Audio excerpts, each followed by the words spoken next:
औज़ुबिल्लाहिमिनश्शैतानिर्रजीम बिस्मिल्लाहिर्रहमानिर्रहीम नहमदुहु व नसल्ली अला रसूलिल करीम।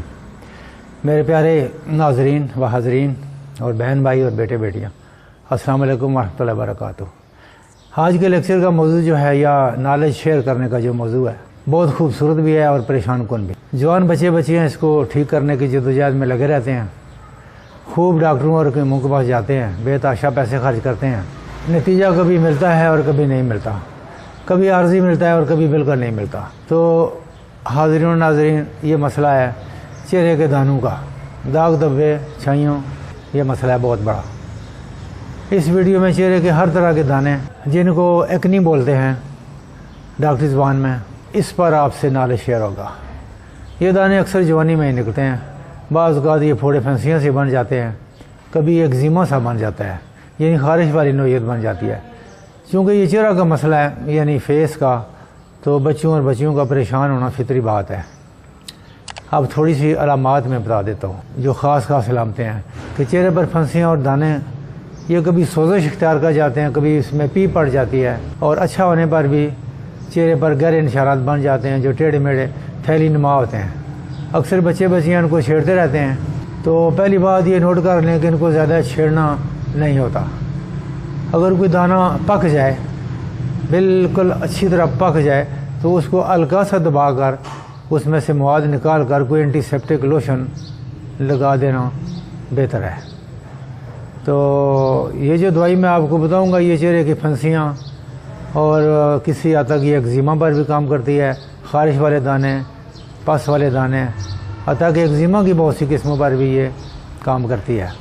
सुर्खी, सोजिश, जल्द का कट फट जाना, तो काफ़ी जल्द के अलामात को चेहरे के दाने एक्नी जो हैं उनको भी ये ठीक करती है। अब इसके असबाब बताता हूँ थोड़े से। असबाब आप जान जाएंगे तो फिर उसमें से आपको परहेज़ करना भी आसान हो जाएगा। जल्दी बीमारियाँ जो हैं वो जिस्म के किसी हिस्सा की ख़राबी सेहत का नतीजा होती है। बहुत सी जल्दी बीमारियाँ ऐसी हैं जो ठीक होने का नाम नहीं लेती। इनमें से चंद मुल्क भी हैं। नबाताती तरीक़ा इलाज के मुताबिक जल्द एक तीसरे गुर्दा की हैसियत रखती है, और चंद बीमारियां ऐसी हैं जिन्हें जिगर के अमले दफ़ा सम्मैत, यानी कि जिगर का वो अमल जो ज़हर को खारिज करता है, इसमें खलल आ जाता है और गुर्दों और आंतों के अमले खराज की कोताही से ताबीर किया जाता है। लिहाजा ये बात अक्ल तस्लीम करती है कि जल्दी अमराज का पीने वाली दवाई से इलाज हो, ताकि मर्ज़ के असबाब को पूरे तौर पर रोका जा सके, ना कि उन्हें वक्ती दबा दिया जाए और वो कुछ दिनों के बाद फिर वो मतलब है कि किसी और शक्ल में ज़ाहिर हो जाए या दोबारा फिर निकल आए। तो ये जो दवाई मैं आपको बताने जा रहा हूँ इसका नाम है डरकुट PK22। PK22 जो है ये सोजिश को कम करती है, जहरीले मादों को ज़ायल करने वाले निज़ाम को तहरीक देती है और टिश्यूज़ को मजबूत बनाती है, और ऐसे अज्जा की अमल दवा है जिसमें इस बात के वसी इम्कानात मौजूद हैं कि एक्नी और जल्दी अमराज का किला कमा हो सके। ये एक अच्छा कम्बिनेशन है जो कि तमाम जल्दी अमराज से तल्लुक़ रखता है। इसमें जो दवाइयाँ मौजूद हैं उनके नाम ये हैं: cysts, hydrocotyle, मेजीरियम, rennin Kulish bulb, सारसप्रेला, लेडम, voila. ये और बात है कि इन तमाम अलामात को काबू करने की ये दवाइयाँ सलाहियत रखती हैं।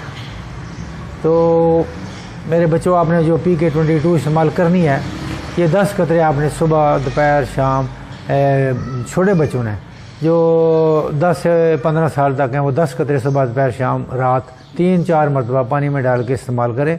कतरे गिन के डालने, झाड़ के नहीं डालने, याद रखना है। और जो जवान हैं, 16 साल से ऊपर हैं, 16 से लेकर 25-30 साल तक हैं, वो 15-18 कतरे पानी में डालकर दिन में 3 मरतबा, एक आध दफ़ा रात को भी अगर मुमकिन हो सके तो पानी में डालकर पी लें। और इससे इंशाअल्लाह जहरीले मादे पेशाब के रास्ते खारिज होकर आपके चेहरे के दाने जो है वो मुकम्मल तौर पर ठीक हो जाएंगे। एक शीशी इस्तेमाल करें, अगर मुकम्मल ठीक हो जाए तो ठीक है, वरना 2 शीशियाँ इस्तेमाल की जा सकती हैं, 3 भी की जा सकती हैं। और अगर आपका चेहरा बहुत दाने निकले हुए हैं जो कि ठीक होने में नहीं आ रहे, यानी कि मोटे मोटे दाने हैं, पस है, कई लोग मैंने देखे हैं जो कि बहुत काफ़ी खौफनाक सूरत हाल होती है। तो ऐसी सूरत में आपने PK38 भी साथ इस्तेमाल करनी है, PK22 और PK38 दोनों के 15-15 कतरे पानी में डाल के और दोनों के दरमियान वक्फा रखना है। PK38 भी एक किस्म के एंटीबायोटिक असरात की दवाई है, तो ये दोनों मिलकर फिर बहुत अच्छा रिजल्ट देंगी।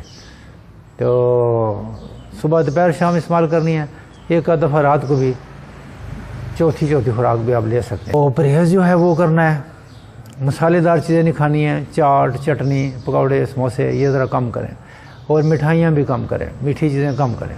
डॉक्टर ज़्यादा परहेज़ तो नहीं बताया करते, मैं बार कोशिश करता हूँ कि परहेज़ भी बता दूँ, क्योंकि मेरा शोबा हिकमत का भी है, वहाँ तो हम खासा परहेज़ बताते हैं। तो वॉक करें, एक्सरसाइज करें और पानी ज़्यादा पिएं, और ऐसी चीज़ें ना खाएं जो कि फ़ैट्स या चर्बी ज़्यादा जिस्म में जमा करें, जो दानों को ज़्यादा बनाने का सबब बने। तो इंशाल्लाह उम्मीद है ये वीडियो आपको पसंद आई होगी।